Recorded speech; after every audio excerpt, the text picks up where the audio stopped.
Item ಯಾವುದೇ ಇರಲಿ try ಮಾಡಿ ಆಚಿ ಚಿಕನ್ ಮಸಾಲಾ. ನರೇಂದ್ರ ಮೋದಿ ಅವರು ಮಿತ ಬಳಕೆಯ ವಿಚಾರ ಪ್ರಸ್ತಾಪಿಸಿದ ಕೆಲವು ದಿನಗಳಲ್ಲಿ ಗೋಲ್ಡ್ ರೇಟ್ ಜಾಸ್ತಿ ಆಗುತ್ತೆ. ಅದರ ಮಾರನೆಯ ದಿನವೇ ಪೆಟ್ರೋಲ್ ಡೀಸೆಲ್ ದರ ಜಾಸ್ತಿ ಆಗುತ್ತೆ. ಹಾಗೇನೆ ಲಿಂಕ್ ಎಂಬಂತೆ ಅಕ್ಕಿ ದರವೂ ಕೂಡ ಜಾಸ್ತಿ ಆಗುತ್ತೆ. ಪೆಟ್ರೋಲ್ ಡೀಸೆಲ್ ದರ ಜಾಸ್ತಿ ಆದ ಕೂಡಲೇ ಖಾಸಗಿ ವಾಹನ ಮಾಲೀಕರು ಅಥವಾ ಖಾಸಗಿ ಬಸ್ನ ಮಾಲೀಕರು ಟಿಕೆಟ್ ದರವನ್ನು ಏರಿಕೆ ಮಾಡೋದಕ್ಕೆ ಮುಂದಾಗ್ತಾ ಇದ್ದಾರೆ. ಇದು ಇನ್ನೆಷ್ಟು ದಿನ ಸ್ವಾಮಿ, ಎಲ್ಲದರ ಬೆಲೆ ಗಗನಕ್ಕೇರಿ ಕೂರ್ತಾ ಇದೆಯಲ್ಲ, ಇನ್ನು ಹೆಂಗೆ ಜೀವನ ಮಾಡೋದು ಅಂತ ಜನಸಾಮಾನ್ಯರು ಪ್ರಶ್ನೆಯನ್ನ ಮಾಡ್ತಾ ಇದ್ದಾರೆ. ಇದೆಲ್ಲದರ ನಡುವೆ ಮೋದಿಯವರ ಆಡಳಿತದ ಬಗ್ಗೆ ಕಾಂಗ್ರೆಸ್ನವರು ಆಕ್ರೋಶ ವ್ಯಕ್ತಪಡಿಸ್ತಾ ಇದ್ದಾರೆ. ಮೋದಿಯವರು ಆಡಳಿತ ನಡೆಸೋದ್ರಲ್ಲಿ ಫೇಲ್ ಆದ್ರು ಅಂತ ವಿಪಕ್ಷಗಳು ಟೀಕೆ ಮಾಡ್ತಾ ಇದ್ದಾವೆ. ಇಲ್ಲ, ಮೋದಿಯವರು ಫೇಲ್ ಆಗಿಲ್ಲ, ಕೊಲ್ಲಿ ಯುದ್ಧದ ಎಫೆಕ್ಟು ಇದೆಲ್ಲ ಏರಿಕೆಯಾಗುವುದಕ್ಕೆ ಅಂತ ಬಿಜೆಪಿಯವರು ಸಮರ್ಥನೆಯನ್ನ ಮಾಡ್ಕೊಳ್ತಾ ಇದ್ದಾರೆ. ಹಾಗಾದ್ರೆ ದುಬಾರಿ ಜೀವನಕ್ಕೆ ಜನ ರೆಡಿಯಾಗಬೇಕಾ? ಹಣದುಬ್ಬರಕ್ಕೆ ಕಡಿವಾಣ ಹಾಕೋದು ಯಾವಾಗ ಅನ್ನೋದೇ ಈಗಿರುವಂತ ಒಂದು ಪ್ರಶ್ನೆ. ಸೊ ಇದೆಲ್ಲದರ ಬಗ್ಗೆ ಚರ್ಚೆಯನ್ನ ಮಾಡ್ತಾ ಹೋಗ್ತೀವಿ. ಇದೇ ಈ ಹೊತ್ತಿನ ವಿಶೇಷ. ಮುಂದೆ ಹೇಗಪ್ಪ ಲೈಫು. ನಾನು ರಾಮ್ ಬಡ್ಗೇರ್.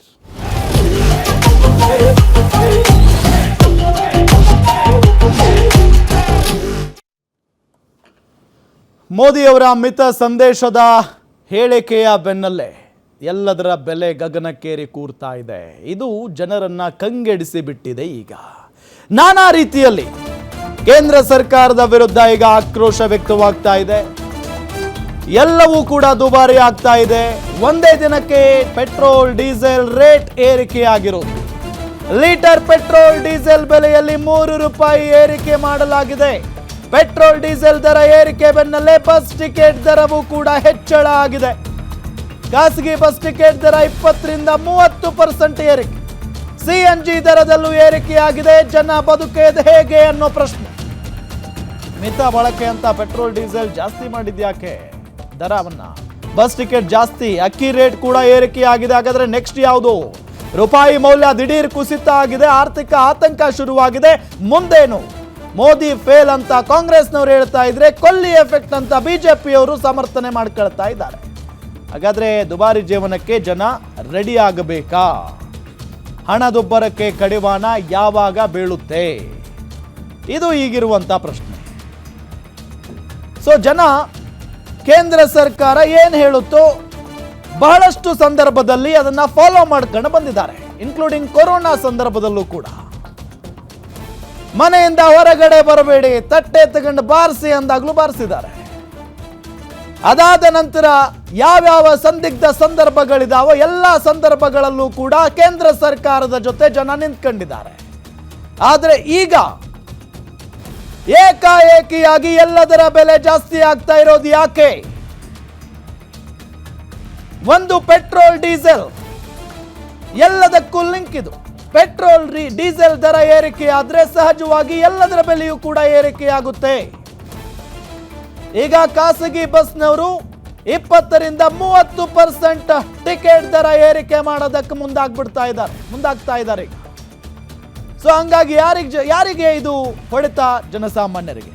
ಪೆಟ್ರೋಲ್ ಡೀಸೆಲ್ ದರ ಏರಿಕೆ ಆಗಿರೋದು ಜನಸಾಮಾನ್ಯರಿಗೆ ಹೊಡೆತ. ಅಕ್ಕಿ ದರ ಕೂಡ ಏರಿಕೆ ಆಗಿದೆ. ಸೊ ಪ್ರತಿಯೊಂದರ ಬೆಲೆಯೂ ಕೂಡ, ಸಿಎನ್ಜಿ ಬೆಲೆ ಏರಿಕೆಯಾಗಿದೆ. ಸೊ ಹಾಗಾಗಿ ಇನ್ನು ಎಷ್ಟು ದಿನ ಹಿಂಗೆ? ಇನ್ನು ಈ ಎಲ್ಲದರ ಬಗ್ಗೆಯೂ ಕೂಡ ಚರ್ಚೆ ಮಾಡೋದಕ್ಕೆ ನನ್ನ ಜೊತೆಗೆ ಸ್ಟುಡಿಯೋದಲ್ಲಿ ಅನೇಕ ಗಣ್ಯರು ಜಾಯ್ನ್ ಆಗಿದ್ದಾರೆ. ಅವ್ರನ್ನ ನಾನು ವೆಲ್ಕಮ್ ಮಾಡ್ಕೊಳ್ತೀನಿ. ಮೊದಲಿಗೆ ಗೃಹಿಣಿ ಇದ್ದಾರೆ. ಈ ಸಮಸ್ಯೆ ಬಗ್ಗೆ ಮಾತನಾಡೋದಕ್ಕೆ ಅವರೇ ಪರ್ಫೆಕ್ಟ್. ವೀಣಾ ಅವರು. ಮೇಡಮ್ ನಮಸ್ಕಾರ, ಕಾರ್ಯಕ್ರಮಕ್ಕೆ ಸ್ವಾಗತ ನಿಮಗೆ. ಅದಾದ ನಂತರ ಕಾಂಗ್ರೆಸ್ನ ವಕ್ತಾರರಾಗಿರುವಂತ ರಘು ದೊಡ್ಡೇರಿ ಇದ್ದಾರೆ. ಸರ್ ನಮಸ್ಕಾರ, ಕಾರ್ಯಕ್ರಮಕ್ಕೆ ಸ್ವಾಗತ. ಇನ್ನು ದಿಲೀಪ್ ಬಿಜೆಪಿ ವಕ್ತಾರ ಇದ್ದಾರೆ. ಸರ್ ನಮಸ್ಕಾರ, ಕಾರ್ಯಕ್ರಮಕ್ಕೆ ಸ್ವಾಗತ. ನಾನು ಬಿಜೆಪಿ ವಕ್ತಾರರಿಂದನೇ ಈ ಕಾರ್ಯಕ್ರಮನ ಆರಂಭ ಮಾಡ್ತೀನಿ. ಪಂಚರಾಜ್ಯ ಎಲೆಕ್ಷನ್ ಇತ್ತು.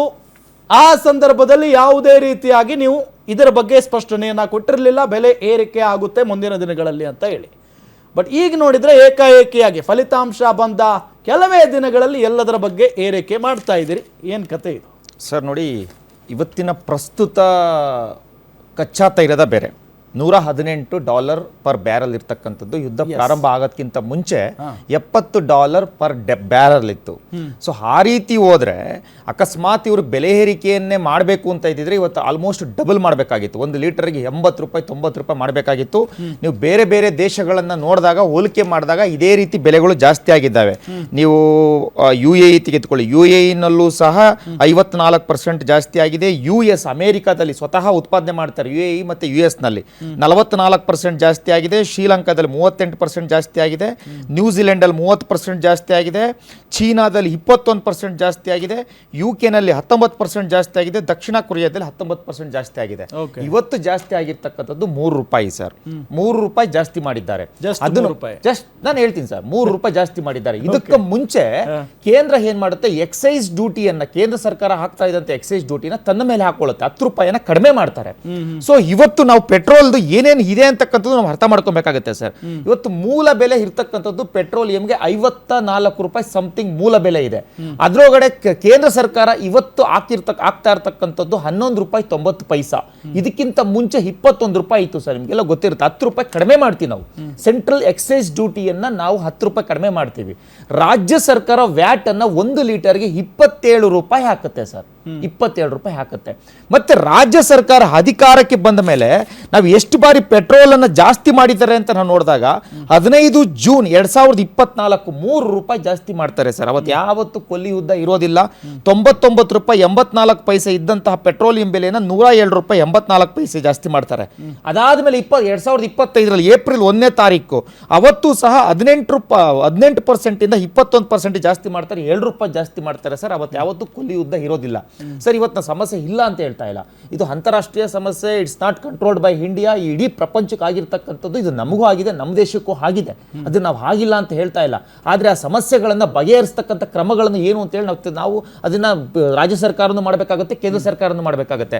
ಹಾಗಾದ್ರೆ ಕೇಂದ್ರ ಸರ್ಕಾರ ಏನ್ ಮಾಡ್ತು? ಕೇಂದ್ರ ಸರ್ಕಾರ ₹10 ಎಕ್ಸೈಸ್ ಡ್ಯೂಟಿಯನ್ನು ಕಡಿಮೆ ಮಾಡ್ತು. ರಾಜ್ಯ ಸರ್ಕಾರ ₹27. ಇಡೀ ದೇಶದಲ್ಲೇನೆ 2ನೇ ಅತಿ ಹೆಚ್ಚು ಎಕ್ಸೈಸ್ ಡ್ಯೂಟಿಯನ್ನು ಹಾಕ್ತಕ್ಕಂಥದ್ದು ಕರ್ನಾಟಕ. ಇದೇ ತೆಲಂಗಾಣ ₹35 ಹಾಕುತ್ತೆ, ಕರ್ನಾಟಕ ₹27 ಹಾಕುತ್ತೆ. ಅದನ್ನ ಇವ್ರು ಕಡಿಮೆ ಮಾಡ್ಬೋದಲ್ಲ. ₹27 ಇರೋದನ್ನ ಒಂದು ₹15 ಮಾಡಿ ಈ ಕೊಲ್ಲಿ ಯುದ್ಧ ಮುಗಿಯೋವರೆಗೂ. ಸೊ ಈಗ ಬೆಲೆ ಏರಿಕೆ ಆಗೋದಕ್ಕೆ ಕಾರಣ ರಾಜ್ಯ ಸರ್ಕಾರ 100%. ನೀವು ಯಾಕೆ ಸರ್, ನೀವು ಆ ರೀತಿ ಹೋದಾಗ ಅರುಣಾಚಲ ಪ್ರದೇಶದಲ್ಲಿ ಇವತ್ತಿನ ಬೆಲೆ ಪೆಟ್ರೋಲ್ ಬೆಲೆ ₹93 ಇದೆ. ಚಂಡೀಗಢದಲ್ಲಿ ₹97 ಇದೆ.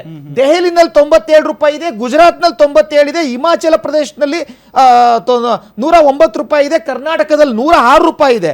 ತೆಲಂಗಾಣದಲ್ಲಿ ₹110 ಇದೆ. ಇದೇ ಮೇಘಾಲಯದಲ್ಲಿ 98 ಇದೆ. ಉತ್ತರ ಪ್ರದೇಶದಲ್ಲಿ 97 ಇದೆ.